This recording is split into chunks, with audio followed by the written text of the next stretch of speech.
Au nom du Père et du Fils et du Saint-Esprit, Amen. Mon Seigneur et mon Dieu, je crois fermement que tu es ici, que tu me vois, que tu m'entends. Je t'adore avec profonde révérence. Je te demande le pardon de mes péchés et la grâce de faire avec profit ce moment de prière. Ma Mère Immaculée, Saint Joseph, mon Père et Seigneur, mon ange gardien, intercédez pour moi.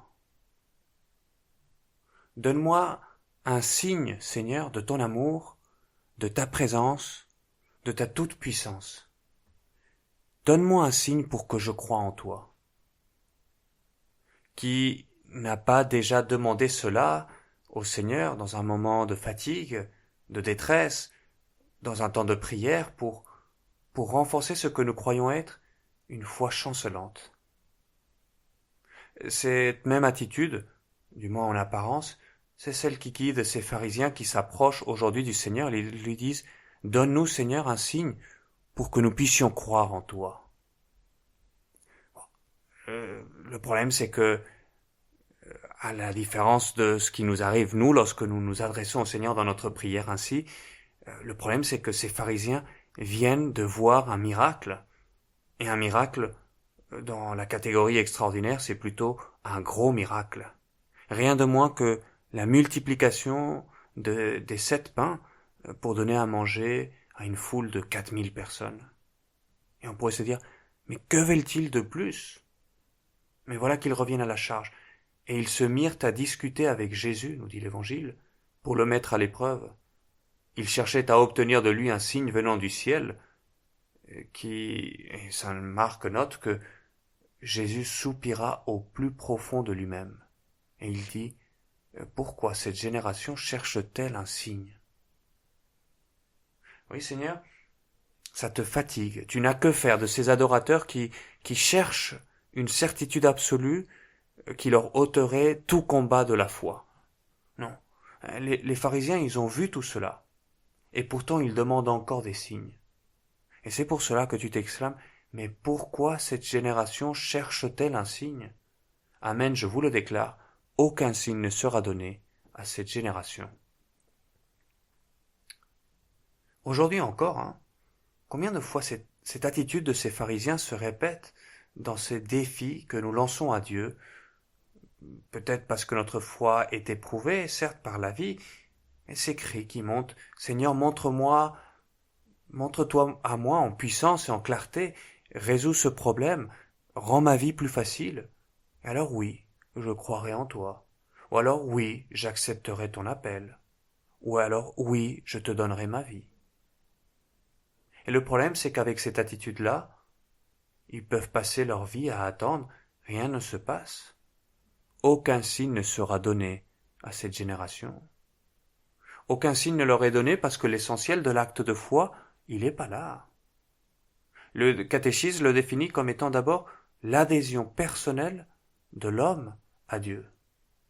Elle est en même temps, dit le catéchisme, et inséparablement, l'assentiment libre à toute la vérité que Dieu a révélée. L'assentiment à la vérité révélée, le contenu. Mais aussi ce canal qui permet cet acte, Dieu lui-même qui nous donne l'assurance dans la vérité. Mais d'abord, le catéchisme a dit que c'est d'abord un acte d'adhésion personnelle de l'homme à Dieu qui se révèle en Jésus-Christ. L'acte de foi, c'est un acte de confiance en toi, Seigneur, qui m'appelle à marcher auprès de toi et à t'être fidèle. Un acte par lequel je choisis chaque jour d'ouvrir les portes de mon cœur au Seigneur pour vivre avec lui mon existence. Et ce, même et surtout devant les doutes. Je pense que l'exemple de Mère Teresa est éloquent.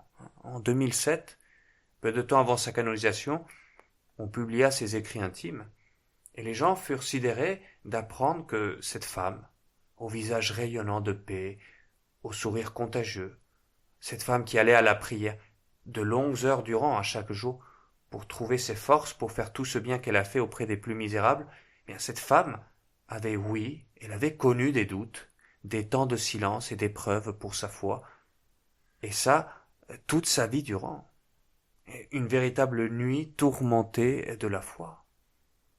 Et certains avaient même osé affirmer, je me souviens de la polémique, que cette femme n'avait peut-être pas la foi. Alors que, bien sûr que si, et une des plus grandes.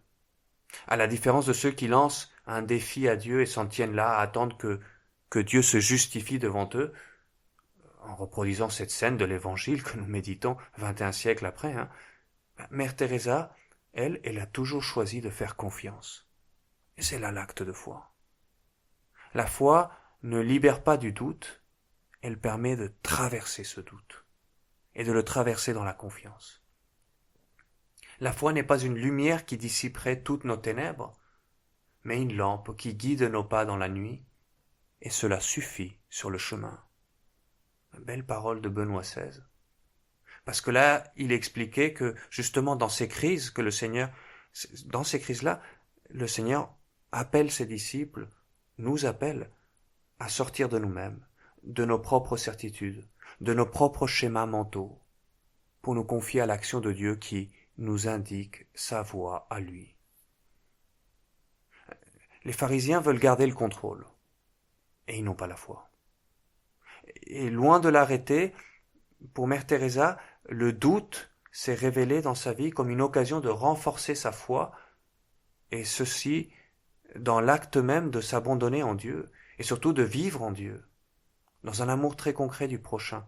Et c'est là, dans la charité vécue tous les jours auprès des plus pauvres, qu'elle trouvait le Seigneur. En véritable disciple, elle marchait derrière toi chaque jour, dans la confiance, dans une vie qui était totalement avec toi, Seigneur.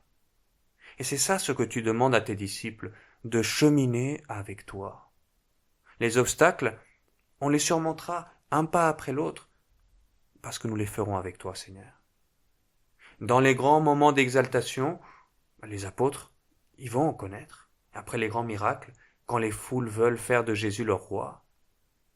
Mais à ces moments-là, vont succéder d'autres, bien nombreux aussi et difficiles, des moments d'incompréhension pour eux-mêmes de la figure du Christ, de son messianisme, de ce triomphe qui ne se présente pas comme ils voudraient.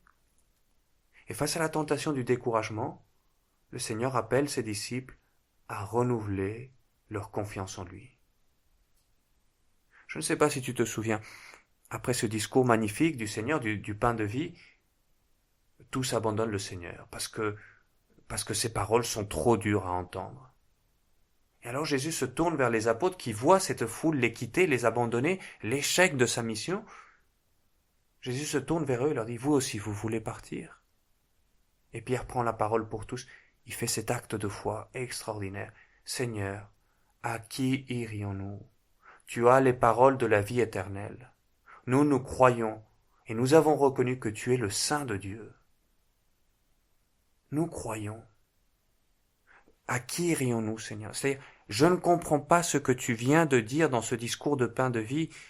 Il le comprendra plus tard lorsque le Christ instituera l'Eucharistie, quand il ressuscitera, mais à ce moment-là, il ne comprend pas. Mais je te fais confiance, Seigneur. Voilà l'attitude face aux défis à notre foi qui nous sont lancés par la vie de tous les jours, par nos soucis, par nos problèmes. Voilà l'attitude. Je te fais confiance, Seigneur. Parce que vivre dans la foi, c'est quoi? C'est ni plus ni moins que être un fidèle chrétien, c'est-à-dire quelqu'un qui suit le Christ et qui lui est fidèle. En latin, ces trois mots ont la même racine, fides, la foi, fidelis, fidèle chrétien, fidelitas, fidélité. Et je me permets d'ajouter un quatrième qui y ressemble pas mal, fiducia, la confiance. Celui qui croit à la foi, et alors il devient fidèle. Il vit ce qu'il croit et il vit de fidélité. Et comment vivre de la foi? Eh bien, en étant chaque jour plus fidèle au Christ, à l'appel qu'il nous a adressé à vivre notre vie en lui, en renouvelant ma confiance envers Dieu, en sa grâce, en sa présence à mes côtés. Parce que si la foi, c'est la réponse de l'homme à Dieu, c'est une réponse de fidélité précisément parce que notre Dieu est toujours fidèle à nos côtés. Si je ne lâche pas sa main, lui, il ne m'abandonnera pas. Voilà. Alors, face à ces doutes qui parfois se présentent dans notre vie, bien, renouvelons maintenant nos actes de foi, de fidélité, de confiance en Dieu. Dis avec moi, cœur sacré de Jésus, j'ai confiance en toi. Je crois, Seigneur, en toi, mais viens en aide à mon peu de foi. Augmente en moi cette confiance du disciple qui ne veut que ça, Seigneur, vivre fidèlement auprès de toi ces journées. La foi ne libère pas du doute, c'est vrai, elle permet de le traverser. Parce que contrairement à ce qui se passe dans l'Évangile aujourd'hui, où le Christ remonte dans la barque, bien le grand miracle se produira. Le plus important, en fin de compte, comme pour Mère Teresa, lui ayant ouvert une fois de plus les portes de son cœur, le Seigneur restera avec nous dans nos journées.